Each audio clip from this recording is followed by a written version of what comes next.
पीहू के जाने के बाद शांतिपुर गांव फिर से सुंदर, शांत और लोग हंसी खुशी जीने लगे थे। एक रात गांव में एक शादी हो रही थी। पूरा गांव शामिल था। सब धूमधाम से शादी मना रहे थे और तभी गुड़िया जमीन में लेटे हुए आती है और अचानक उठकर सीधा दुल्हन को खा जाती है। ये देखते ही लोगों के बीच में अफरा तफरी मच जाती है। कोई भागता है, कोई चिल्लाता है और वो गुड़िया खड़े होकर एक बच्चों जैसा गाना गाती है और फिर एक के बाद एक सबको मौत के घाट उतार देती है और फिर वो गायब हो जाती है। गांव फिर से कांप उठता है। सुबह सब लोग इकट्ठा होते हैं और कहते हैं वो भूखी लड़की वापस आ गई है। इस बार एक गुड़िया बन के लोग घुटनों के बल गिर जाते हैं और रो रो कर कहते हैं, हे भगवान हमें बचाओ। तभी गांव का मुखिया आता है और गुस्से में कहता है, चाहे वो कोई भी हो, है तो एक गुड़िया ही ना, आज रात मैं उसे खुद गांव से निकालूंगा। फिर रात के ठीक 2:30 बजे मुखिया अपने 2 चेलों के साथ गांव के बीच खड़ा होता है और फिर वही धुआं छा जाता है और वही आवाज,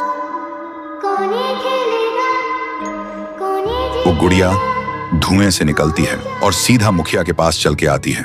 मुखिया कहता है, निकल जा मेरे गांव से, नहीं तो तुझे यहीं बिखरा दूंगा। गुड़िया हंसती है और कहती है, तेरे से पहले भी किसी ने ये सोचा था। और उसी पल वो गुड़िया बड़ी होने लगती है और अपनी पैर से तीनों को कुचल के मार डालती है।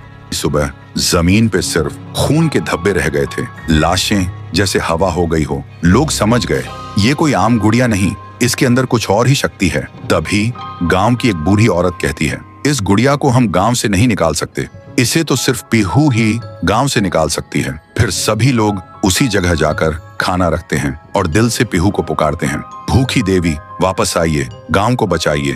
तभी जमीन से एक आवाज निकलती है, पीहू, पीहू, पीहू। और मिट्टी से बनने लगती है, पीहू। लोग चिल्लाकर कहते हैं, देवी हमें बचा लो। फिर रात होती है।